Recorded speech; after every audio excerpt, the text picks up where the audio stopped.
தமிழ்நாடு முழுவதும் நூற்றுக்கணக்கான கிராமங்களை ஒன்றிணைத்து நடைபெற்ற கிராம சபை கூட்டத்தில் முதலமைச்சர் மு.க.ஸ்டாலின் பங்கேற்று மக்களிடம் உரையாற்றினார். கிராமங்களில் தண்ணீரை பணம் போல சிக்கனமாக செலவழிக்க வேண்டும் என கூட்டத்தில் முதலமைச்சர் அறிவுறுத்தினார். தமிழ்நாட்டிலேயே முதன்முறையாக 10,000க்கும் மேற்பட்ட ஊராட்சிகளை இணைய வசதி மூலம் ஒன்றிணைத்து மெகா கிராம சபை கூட்டம் நடைபெற்றிருக்கிறது. இதில் முதலமைச்சர் மு.க.ஸ்டாலின் காணொலி மூலம் பங்கேற்று கிராம மக்களிடம் கலந்துரையாடினார். தமிழக முதலமைச்சர் அவர்களுக்கு வணக்கம். வணக்கம் வணக்கம். நல்லா இருக்கீங்களா? நல்லா இருக்கீங்க ஐயா. நாங்க ஊர் மக்களும் நல்லா இருக்காங்க. மகிழ்ச்சிமா.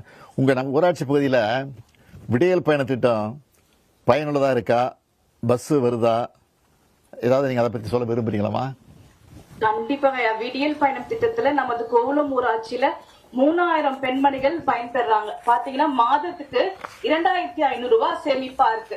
இது மட்டும் இல்லாம மகளிர் உரிமை தொகை ஒரு 1000 ரூபாய். ஒவ்வொரு மகளிருக்குமே 3500 ரூபாய் மாதத்துல சேமிப்பா இருக்குங்க. இந்த மாதிரி மகத்தான திட்டத்தை கொடுத்தவங்களுக்கு மனமார்ந்த நன்றியை தெரிவித்துக் கொள்கிறோம். நன்றி. கிராமங்களில் சாலை, பேருந்து வசதி உள்ளிட்டவை குறித்து முதலமைச்சர் அவர்களிடம் கேட்டறிந்தார். அப்போது உங்களுடன் ஸ்டாலின் முகாம்கள் மூலம் கலைஞர் மகளிர் உரிமை தொகைக்கு விண்ணப்பித்திருப்பதாக பெண்கள் தெரிவித்தனர். கண்டிப்பாக விடியல் பயணம் திட்டத்துல நமது கோவளம் ஊராட்சியில 3000 பெண்மணிகள் பயன்பெறாங்க. பாத்தீங்கன்னா மாதத்துக்கு 2500 ரூபாய் சேமிப்பா இருக்கு. இது மட்டும் இல்லாம மகளிர் உரிமை தொகை ஒரு 1000 ரூபாய். ஒவ்வொரு மகளிருக்குமே 3500 ரூபாய் மாதத்துல சேமிப்பா இருக்குங்க. மேலும் கிராமப்புறங்களில் முடிவுற்ற மக்கள் நலத்திட்டங்கள் குறித்த விவரங்களையும் ஊராட்சி மன்ற தலைவர்களிடம் ஸ்டாலின் கேட்டறிந்தார். முன்னதாக நிகழ்ச்சியில் தொடக்க உரையாற்றிய முதலமைச்சர் திராவிட மாடல் அரசின் விடியல் பயண திட்டம் பெண்கள் முன்னேற்றத்தில் பெரும் பங்கு வகித்து வருவதாக பெருமிதம் தெரிவித்தார். குடிசையில்லா தமிழ்நாடு என்ற இலக்கை எட்டுவதற்காகவே கலைஞர் கனவு இல்ல திட்டம் செயல்படுத்தப்பட்டுள்ளதாகவும் அவர் கூறினார். நம்ம திராவிட மாடல் அரசு சமூக நீதி, சமத்துவத்தை நிலைநாட்ட சுயமரியாதை அடிப்படையிலான சமூகத்தை உருவாக்கி வருது. இதோட ஒரு பகுதியாகத்தான் குடியிருப்புகள், சாலைகள், தெருக்களில் இழிவான தன்மையோட சாதி பெயர்கள் இருந்தால் அதை மாற்றி பொது பெயர்களை சூட்டும் நடவடிக்கை எடுக்கப்படுது. மேலும் நம்ம ஊர் நம்ம அரசு என்ற பேரில் கிராம சபையில் மக்கள் கலந்து ஆலோசித்து 3 முக்கிய தேவைகளை தேர்வு செஞ்சு தீர்மானம் நிறைவேற்றப்படணும்.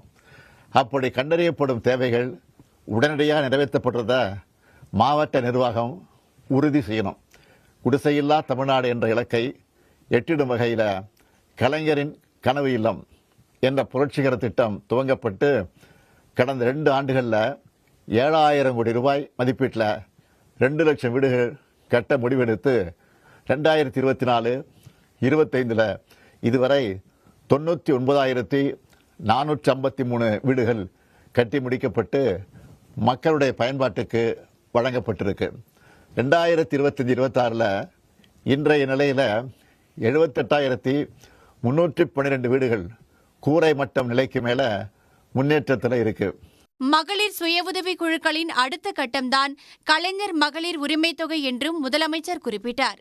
கிராமங்களில் தண்ணீரை பணம் போல சிக்கனமாக செலவழிக்க வேண்டும் என்றும் அறிவுறுத்திய மு.க.ஸ்டாலின் பிளாஸ்டிக் பயன்பாட்டை குறைக்க அனைவரும் முயற்சி செய்ய வேண்டும் என்றும் கேட்டுக்கொண்டார். உடனுக்குடன் செய்திகளை தெரிந்து கொள்ள சன் நியூஸ் பெல் ஐகானை கிளிக் பண்ணுங்க.